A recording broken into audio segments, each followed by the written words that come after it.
पावसाळा संपला आणि राजांच्या तर्काप्रमाणे शास्ताखान तळ उठून पुण्यात आला. खुद्द राजांच्या मुलखात शास्ताखानाने तळ दिला.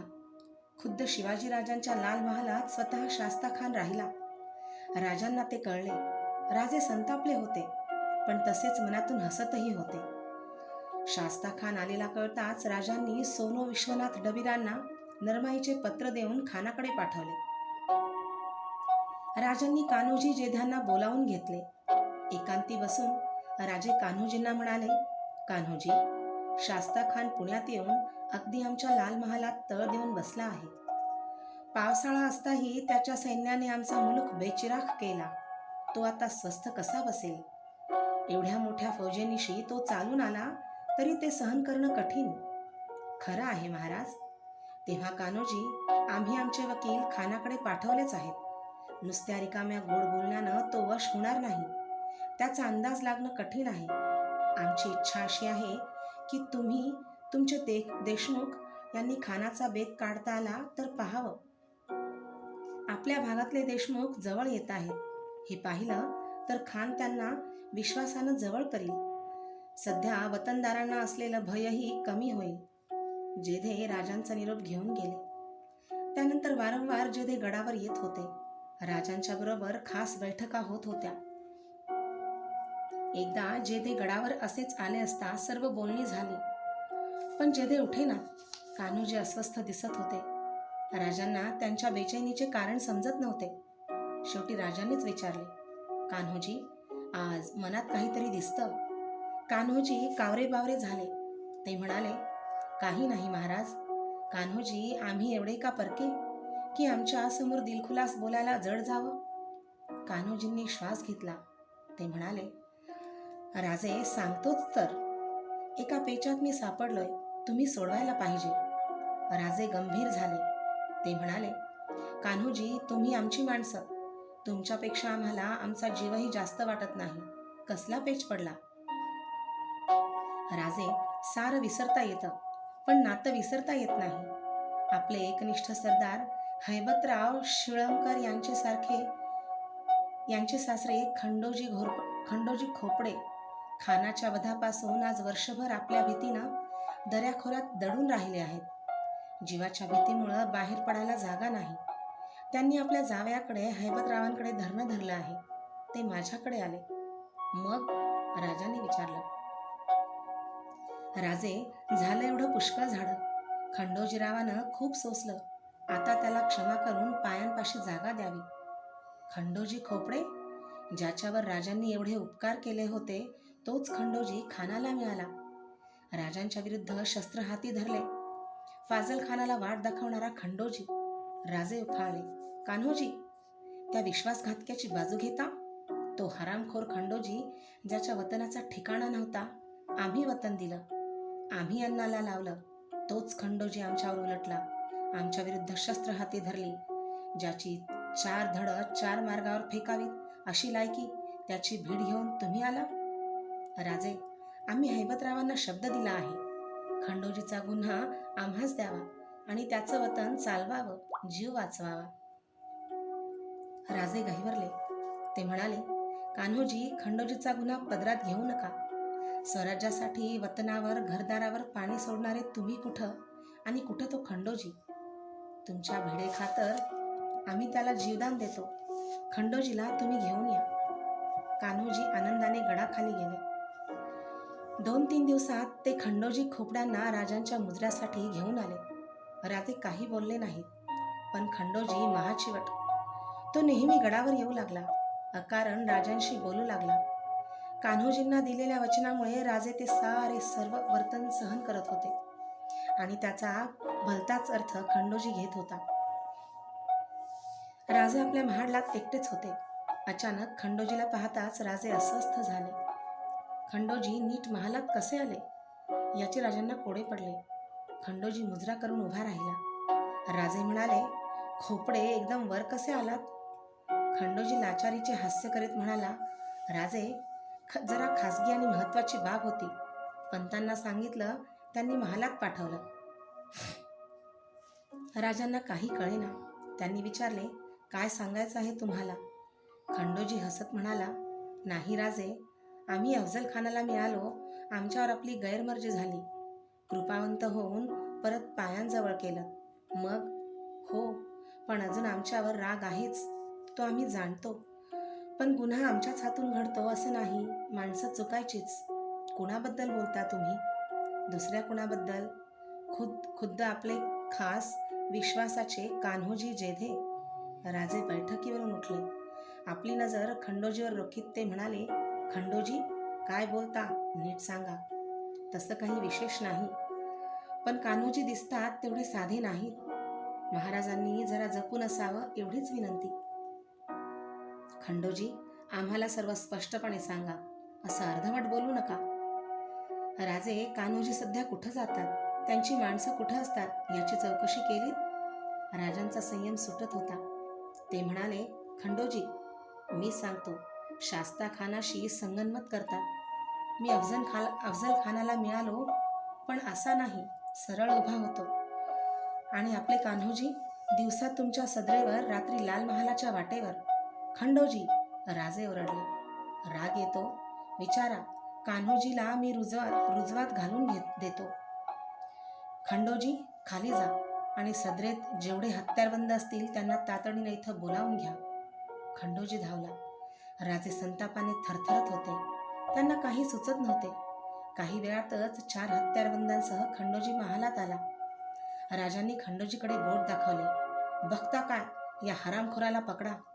खंडोजी खोपडा गिरफ्तार केला गेला. भयचकित खंडोजी म्हणाला, राजे चुप, आम्ही वतन दिलं, आमचा घात करायला उठला. ज्या कान्होजींनी भीड घालून तुला वाचून घेतलं, त्याच कान्होजींच्या बद्दल गरळ ओकतोस. शिपायांच्याकडे वळून राजे ओरडले, बघता काय, या पातक्याचा उजवा हात आणि डावा पाय इथल्या इथं तोडा. क्षणात खंडोजी पाडला गेला. बघता बघता खंडोजीचा उजवा हात आणि डावा पाय कलम झाला. रक्ताच्या चिळकांड्या उडाल्या. खंडोजीच्या किंकाळीने महाल घुमला, पण राजे शांत नजरेने ते पाहत होते. खंडोजीसाठी त्यांचे मन द्रवत नव्हते. राजे म्हणाले, घेऊन जा त्याला, वैद्यांचं औषध करा, मरता उपयोगी नाही. खंडोजीला महालातून नेले गेले. कान्होजींना जेव्हा खंडोजीची बातमी कळली, तेव्हा त्यांचा आपल्या कानांवर विश्वास बसेना. संतप्त होऊन ते तातडीने गडावर आले. राजांच्या समोर तडकते आले. राजे त्यांच्याकडे शांत नजरेने पाहत होते. कान्होजी गरजले, राजे, खंडोजीला अभयदान देऊन हे वर्तन केलं, आमच्या शब्दांची काय किंमत राहिली? राजे, तुम्ही आमचा विश्वासघात कराल असं स्वप्नातही वाटलं नव्हतं. मनातला दावा विसरायचा नव्हता, तर अभय द्यायचं नव्हतं. कान्होजी, आमच्या मनातला दावा जेव्हा शब्द दिला होता तेव्हाच विसरला गेला. मग खंडोजीचे हातपाय का तुटले? हिंमत असेल तर तुम्ही जाऊन विचारा.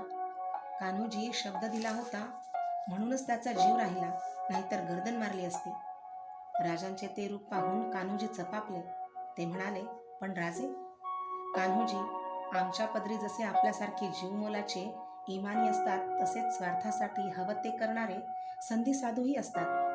आम्हाला कारण परत्वे दोघांनाही जवळ बाळगावं लागतं. पण खंडोजीसारखी विश्वासघातकी जात, ती जवळ करणंही अशक्य. खंडोजीरावांचा गुन्हा तुम्ही पदरात घेतलात, तरी त्याला मुजऱ्याला आणलं. तोच खंडोजी तुम्ही शास्ता खानाला सामील असल्याचं सांगत होता, विष कालू पाहत होता. माणूस भावनेला जवळचा. आम्हाला माहीत होतं म्हणून गैरसमज झाला नाही. उद्या दुसऱ्या कसल्या प्रसंगात काही कळलं तर कान भरायला किती वेळ लागणार? आमचा नाईलाज आहे कान्होजी, असली माणसं जपणं आम्हाला शक्य नाही. कान्होजी भानावर आले. त्यांचा सारा संताप निवळला. ते म्हणाले, राजे, दुर्दैव खंडोजीचे, दुसरं काय, आमचीच चूक झाली. चूक नाही कान्होजी, तुम्ही संधी दिलीत. खंडोजीला स्वतः सुधारून ती वापरता आली नाही. काही वेळ कोणी काही बोलले नाही. राजांनी भरल्या आवाजात विचारले, कान्होजी रागावला नाही ना? कान्होजी हसले. ते म्हणाले, राजे, आमच्या प्रतिष्ठेसाठी एवढे जपणारे तुम्ही, तुमच्यावर रागावेन तरी कसा? राजांच्या चेहऱ्यावर हसू उमटले. राजांचा सारा भार उतरला. दोघे हसत सदरेवर जायला निघाले. सायंकाळच्या वेळी राजे सरळ कोठीत आल्याचे पाहून साऱ्यांना आश्चर्य वाटले. जिजाबाई कोठीत पाटावर बसल्या होत्या. दासी शिधा काढीत होत्या. राजे येताच पुतळाबाई सोयराबाई पदर सावरून उभ्या राहिल्या. दासी परिवार अंग चोरून कोपऱ्याशी भिडला. राजे सुद्धा क्षणभर घोटाळले. जिजाबाईंनी विचारले, राजे, कोठीपर्यंत सरळ मातकड काय वेध धरली? राजे म्हणाले, मासाहेब, आपण जरा आत याल तर सर्व सांगता येईल. तुम्ही चला, आम्ही एवढ्यात येतो. राजे वळले. जिजाबाईंच्या महाली राजे येरझारा घालीत होते. प्रत्येक क्षण त्यांना मोठा वाटत होता. वारंवार ते दरवाजाकडे पाहत होते. जिजाबाई आत येताच राजांनी त्यांचे दोन्ही खांदे पकडले. जिजाबाई पाहत होत्या. राजांच्या चेहऱ्यावरून आनंद ओसंडत होता. जिजाबाई म्हणाल्या, शिवबा, अरे झालंय काय तुला? मासाहेब, केवढा आनंद, केवढं समाधान वाटतंय आज. आज महाराज साहेबांचं विजापूरहून पत्र आलंय. खरं? हो मासाहेब, आनंदाची बातमी आणली तर खुशाली मिळेल. द्याल ती खुशाली कमी पडावी अशी बातमी आम्ही सांगणार आहोत. सांगा ना ती.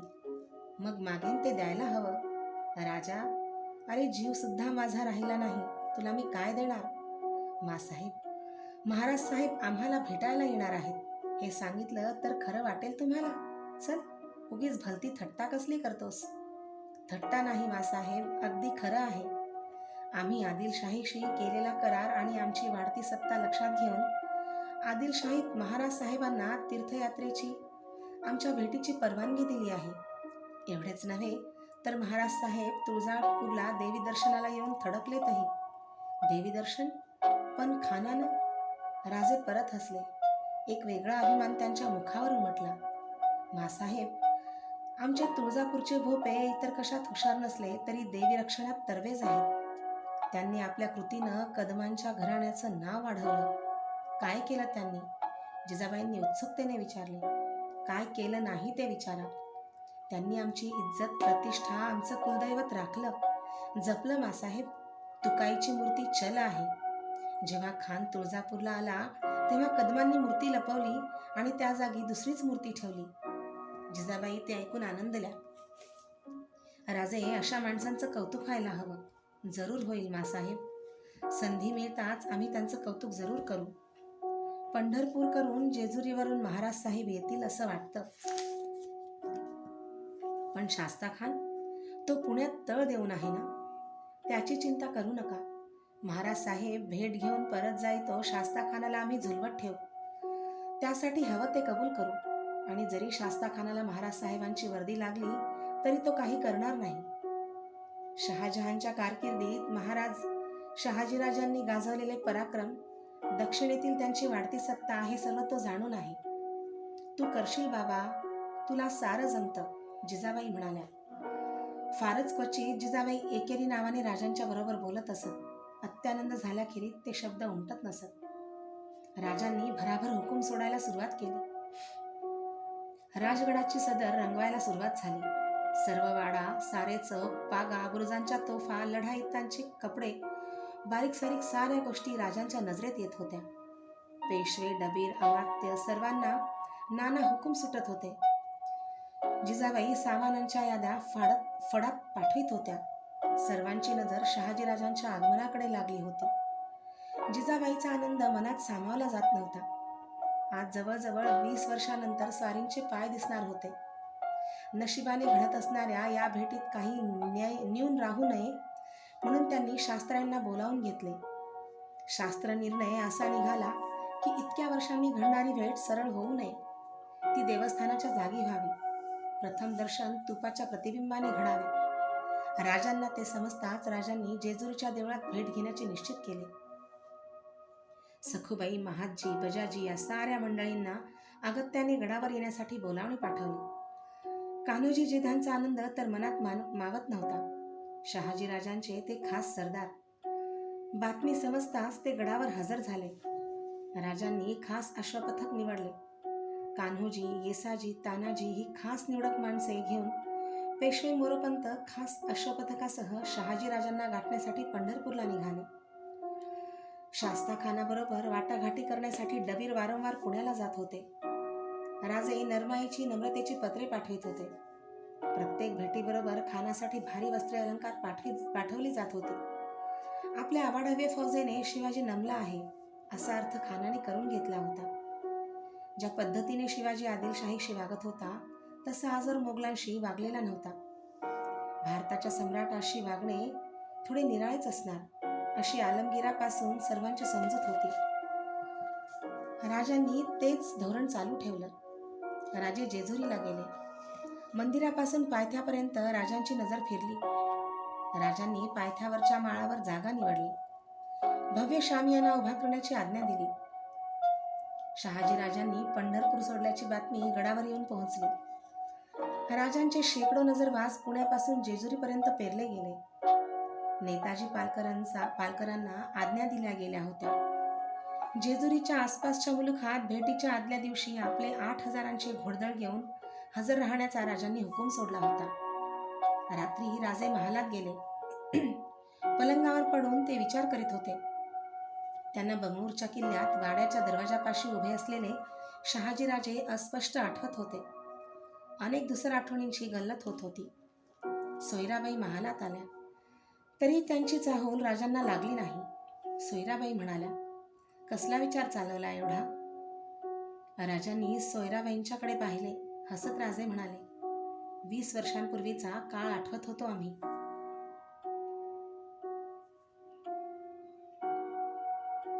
त्यावेळी काय घडलं? खुद्द आमच्याच आठवणी दुधी बनल्यात. तिथं तुम्हाला आठवणार कसं?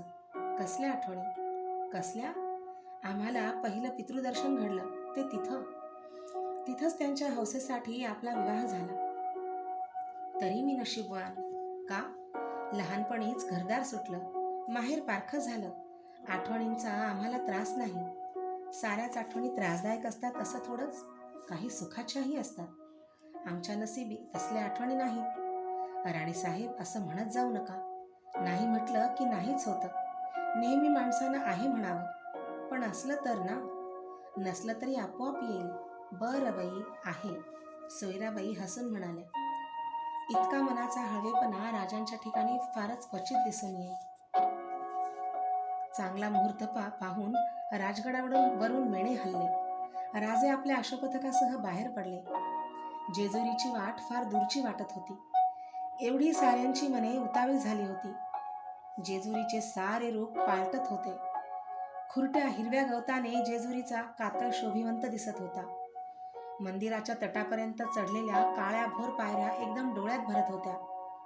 गडाच्या पायथ्याशी शेकडो पाली, डेरे, शामियाने उभे केले होते.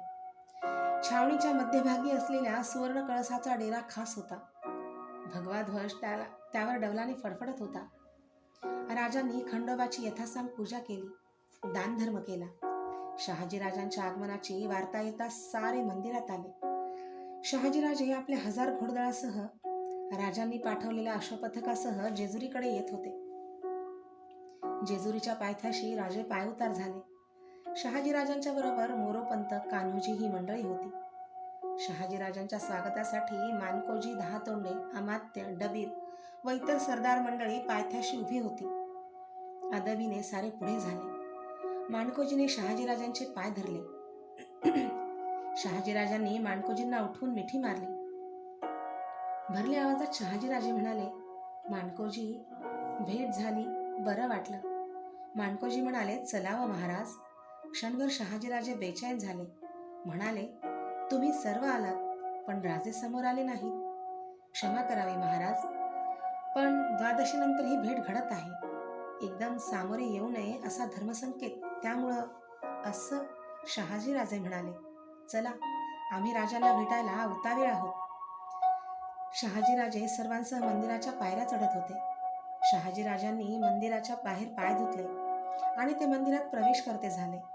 देवदर्शन आटोपून शहाजीराजे चौक गाभाऱ्यात आले. त्या चौकात एक भली मोठी रौप्य परात ठेवली होती. तिच्या बाजूने पणत्यांची माळ तेवत होती. शहाजीराजे परातीवर वाकले. तूप निश्चल होते. शहाजीराजे पाहत होते. परातीतील तुपात 4 चेहरे दिसत होते. तो उमदा पुरुष कोण? आपलेच 2 प्रतिबिंब तर पाहत नाही ना, असे शहाजीराजांना वाटले. लक्ष वेधले मधल्या प्रतिमेकडे. तेच धारदार नाक, तेच रुंद कपाळ आणि तेच बोलके डोळे. आणि कडेवर कोण आहे? छोटे युवराज. आणि ही आमची सुनबाई वाटतं. सारेच चेहरे हसरे बनले होते. घंटांचा आवाज उमटत होता. माणकोजी कान्होजींचे डोळे समाधानाने भरून आले होते. शहाजीराजे उभे राहिले. शहाजीराजांनी 60ची उंमर ओलांडली होती. वार्धक्याची छटा पिकल्या केसात व्यक्त होत होती, पण रुबाब तोच होता, तोच देखणेपणा होता. शहाजीराजांनी मान वर केली. समोर शिवाजीराजे उभे होते. डोक्याला जिरेटोप होता, कानात चौकडा डुलत होता. हनुवटीवरची भरदार काळी भोर दाढी चेहऱ्यावर रुबाबात भर घालत होती. शहाजीराजांना आपली तरुणपणीची प्रतिमा आठवली. त्यांचे श्वास ते रूप पाहतच कोंडले गेले. शिवाजीराजे धीमी पावले टाकीत समोरे गेले. नजीक जाऊन ते गुडघ्यांवर वाकले. आपले दोन्ही हात शहाजीराजांच्या पायांच्या दोन्ही बाजूंना टेकून ते शिवाजीराजांनी आपले मस्तक महाराज साहेबांच्या पायांवर ठेवले. थरथरत्या हातांनी शहाजीराजांनी शुभांना उठवले, मिठीत घेतले. राजांच्या पाठीवर ते मायेचे हात फिरत होते, पण शहाजीराजांच्या तोंडून शब्द उमटत नव्हता. मिठी सैल होत नव्हती. स्वतःला सावरून घेत आनंदाश्रू पाझरत असता शहाजीराजे म्हणाले, राजे, मोठे झालात, कर्तृत्ववान झालात, पण लहानपणीची सवय सुटत नाही. साऱ्यांच्या भेटी झाल्या. सारे आनंदाने मंदिर उतरू लागले. शहाजीराजे डेऱ्यात येऊन बसले. जिजाबाई, सोयराबाई, पुतळाबाई वगैरे राणीवसा अदबीने उभा होता. शिवाजीराजे समोर उभे होते.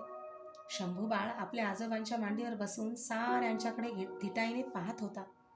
शहाजीराजांनी विचारले, सुनबाई, ओळख आहे का? सोयराबाई लाजल्या. शहाजीराजे म्हणाले, एवढं लाजायला नको. लग्नात रडू लागलीस तर कडेवर घेऊन समजूत काढीपर्यंत पुरेवाट झाली. सारे हसले. राजे म्हणाले, आपण थोडा वेळ विश्रांती घ्यावी. आज्ञा झाली की हजर हो. राजांनी सोयराबाईंच्याकडे पाहिले आणि शंभूबाळाला घेतले. राजांच्या पाठोपाठ राणीवसा बाहेर पडला. डेऱ्यात फक्त शहाजीराजे आणि जिजाबाई होत्या. शहाजीराजे म्हणाले, राणीसाहेब जी. शहाजीराजे उठले, येरझाऱ्या घालू लागले. दोन्ही हात पाठीशी बांधले होते. मानेवर केस रुळत होते. काय बोलावे, कसे बोलावे हे त्यांना कळत नव्हते. कोणत्याही बिकट प्रसंगात न गोंधळणारे फर्जंद शहाजीराजे पुरे बेचैन झाले होते. चालता चालता ते एकदम थांबले. गरकन वळत ते म्हणाले, राणीसाहेब जी, आज आपल्यासमोर आम्ही शर्मिंदे आहोत. तुमच्यासमोर उभे राहायला आम्हाला हिंमत पुरत नाही. जिजाबाईंनी आपली नजर वर केली. शहाजीराजे व्यथित झाले होते. शहाजीराजे म्हणाले, आठवतं, जेव्हा बंगलोराहून यायला निघाला तेव्हा तुम्ही थोरल्या संभाजीराजांना 4 दिवस घेऊन जातो म्हणाला. तेव्हा मारे ऐटीने आम्ही म्हणालो, आम्ही संभाजीराजांना वाढवतो, तुम्ही शिवाजीराजांना तयार करा, पाहू कोण तयार होतं ते. शहाजीराजे अडखळले. त्यांनी औंढा गिळला. कष्टाने अश्रू आवरत ते म्हणाले, राणीसाहेब, एकाकी असताही स्त्रीत्वाच्या दुबळ्या हातांनी तुम्ही शिवाजीराजांना पोलादी पुरुष बनवलं. थोर पराक्रम करून दाखवलात. पण आमच्या पोलादी छत्राखाली आम्ही शंभूबाळाचं रक्षण करू शकलो नाही. त्याची खंत मनाला जाळते आहे. मी काय करणार होते? जे झालं ते दैवानं झालं. आपले आशीर्वाद होते म्हणूनच राजे एवढं करू शकले. असं समजता हा तुमचा मोठेपणा. राजांना आम्ही कसली मदत केली? त्यांनी मात्र आम्हाला कठीण प्रसंगातून सोडवून घेतलं आणि तोहमत येते असं वाटताच आदिलशाही इतराजीला घाबरून राजांची जबाबदारी सफे उडवून टाकली. उलटणाऱ्या दिवसाबरोबर ते शल्य मनाला जाळत होते, म्हणून आम्ही येण्याची उतावीळ केली. रात्री देवळाच्या पायथ्यापासून मंदिरापर्यंत पायऱ्यांवर आणि दोहोबाजूस दीपमाळांवर दीप पाजळले होते. लक्षज्योतींची शांत उतरंड वाऱ्यावर थरथरत होती. 2 दिवस जेजुरीला राहून शिवाजीराजांनी मुक्काम हलवला. शहाजीराजांच्या सह ते राजगडावर आले. राजगडाच्या पायथ्याशी शृंगारलेली पालखी होती. पालखीच्या दोन्ही मुखांना सुवर्णांचे रत्नजडित हत्तींचे मुखवटे बसवलेले होते. पालखी कीन खापी बैठकीने आणि जरीगोंड्यांनी सजली होती. राजांनी शहाजीराजांना पालखीत बसण्याची विनंती केली. शहाजीराजे पालखीत बसले. शहाजीराजांनी काढलेले जोडे घेऊन अनवाणी पायांनी राजे पालखी मागून जात होते. पालखी प्रवेश करताच गडाच्या दरवाजावर नगारा झडत होता. पालखी मागून सारे जात होते. शहाजीराजांना सन्मानाने घेऊन येऊन राजांनी त्यांना सुशोभित सदरेवर बसवले. राजांच्या काखेतले जोडे पाहताच शहाजीराजे म्हणाले, राजे, आमचे जोडे आपल्या पायात शोभतील अशी कीर्ती मिळवली, ते जोडे खाली ठेवा. शिवाजीराजांनी साऱ्या मंत्रिमंडळाशी शहाजीराजांचा परिचय करून दिला. रात्री भोजनाची पंगत सजली. सुवर्ण ताटांभोवती सुंदर रांगोळ्या काढण्यात आल्या होत्या. नातवाला घेऊन शहाजीराजे सुवर्ण फुलांनी सजलेल्या चांदीच्या पाटावर बसले. राजे अदबीने पुढे झाले. त्यांनी अदबीने शहाजीराजांच्या मनगटावर मोगरीचा गजरा बांधला आणि तो बांधित असताच राजांचे अश्रू शहाजीराजांच्या मनगटावर पडले. शहाजीराजे उद्गारले, राजे, तुमच्या डोळ्यात अश्रू? राजे म्हणाले, आमच्या पुंडाईमुळं आपणास बंदिवास घडला, या बलशाली हातात बेड्या पडल्या. राजे, असं बोलू नका. जे आम्हाला जमलं नाही ते आपण करून दाखवलं. मोगलाई आणि आदिलशाही अशी झुंज देऊन थोर पराक्रम केला. तुमच्या पराक्रमानं आम्ही धन्य झालो. हातीच्या बेड्या सुद्धा आम्हाला या फुलांइतक्याच हलक्या वाटल्या. त्यासाठी इतके कष्टी होऊ नका.